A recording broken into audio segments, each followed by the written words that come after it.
Septembra me je kontaktiral Gašper Kuran in mi je pač rekel, da je pripravljen počakati, da se popolnoma rehabilitiram. Olimpija mi je zagotovila celostno rehabilitacijo in potem na koncu je tudi ponudila priložnost, da jim pomagam na parketu. Glede na to, da se že vsi dolgo poznamo, smo že malo starejši, pa smo že z nekaterimi sem že veliko skupaj preigral košarke, ni bilo nekega hudega problema vklapljanja v ekipo. Z vsem se super razumemo, no. Kje je to, kaj ne rečem, povej? Ja, ne vem, povej. Ja, jaz tudi ne vem, stari. Dolg? Ne, to reš. Mogoče bi se opisal kot nepredvidljiv, odločen, atletski.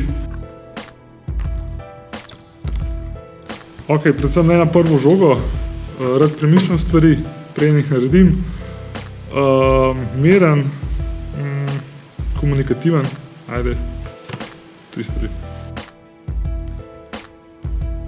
Predvsem več kot potrebno rotacijo, pri 3 tekmah na teden igralci so utrujeni od vseh tekem in mislim, da bom več kot prav prišel v rotacijo v ekipi.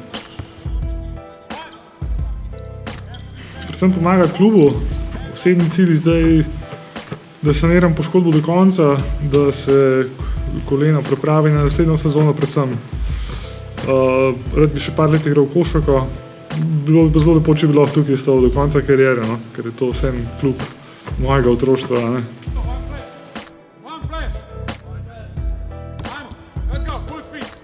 Mogoče, ko sem bil mlajši, je bila motivacija dosti večja, polka si starejši, to bolj rata, sistematično vse skupaj.